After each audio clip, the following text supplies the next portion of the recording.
있습니다. 미량의 방사선에 노출이 됐을 때, 그 DNA가 손상이 되고, 이거를 우리 몸이 계속 고쳐나가게 되는데, 고쳐가면서 약간 오류를 범하는 경우도 있어요. 그 오류가 나중에 이제 10년, 20년 있다가 암이 될 수도 있는 그런 문제가 되는데, 이런 손상과 오류가 세포 분열할 때 주로 잘 발생을 하게 됩니다.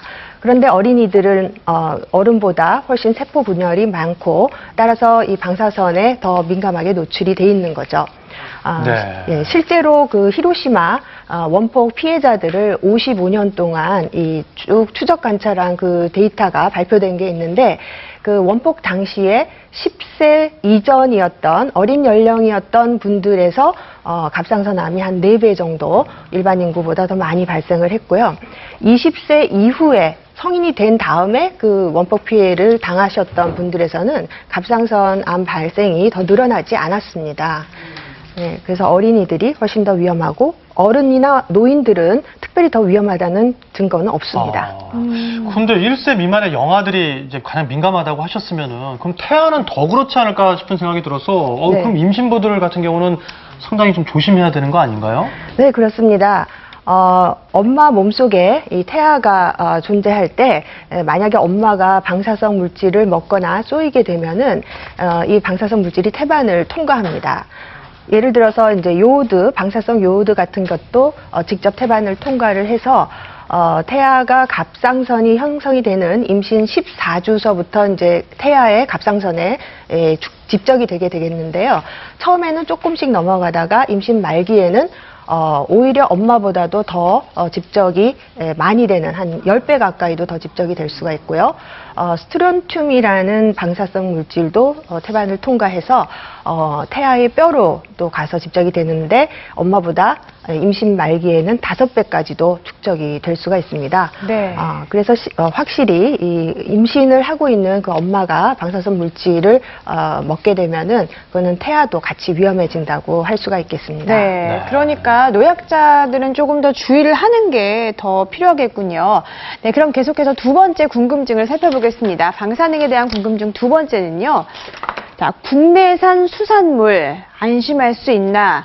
국내산이라고 하셨는데 보통 그래서 요즘은 일부러라도 뭐 러시안이나 태평양산도 더 의심해서 아예 수산물 자체를 안 먹는 경우도 있다고 하더라고요. 그런데 왜 이런 걱정이 나왔는지 과연 국내산 수산물은 좀 안심하고 먹을 수 있는지 저희가 전화 연결을 통해서 알아보겠습니다. 네. 답변은 해양수산부 산하 국립수산과학원의 이동우 과장님 저희가 전화 연결되어 있는데요. 네, 답변 들어보도록 하겠습니다. 안녕하세요. 네, 안녕하세요. 예, 요즘 정신없이 바쁘실 것 같은데 예. 지금 보신 것처럼 예. 가장 큰 그 걱정 고민들이 요즘 국내산 수산물 사실 때 안심하고 살 수가 없답니다. 뭐 태평양산이건 국내산이건 일단 전화 연결되셨으니까 가장 먼저 우리 안심하고 사서 먹어도 괜찮은 겁니까? 네, 과장님은 드시나요? 예, 예, 예, 네.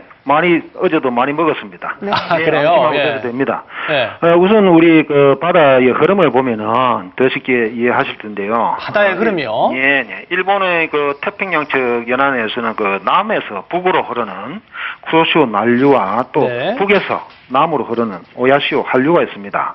그런데 이 두 해류가 후쿠시마 부근 해역에서 만나게 되어 있습니다. 그래서 만나서 이것이 태평양 쪽으로 향하게 흐르고 또 후쿠시마 부근의 오염수는 이런 해류를 타고 이동하는 과정에서 또 희석, 분산, 앞서 말씀드린 그 반감기를 거치게 되어 있습니다. 그래서 또한 오염수가 우리 해역까지 유입되는 약 10년 정도 걸릴 거로 예측하고 있기 때문에 네. 이때쯤에는 우리나라에 올 때는 자연 수준 정도가 되기 때문에 우리나라 수산물에 영향을 줄 확률이 거의 없다고 보시면 됩니다. 네, 그러니까 우리나라가 일본하고 가깝긴 한데 해수의 흐름으로 보면은 가장 멀리 떨어져 있다고 봐도 되겠네요. 그러면. 네, 네. 그렇죠.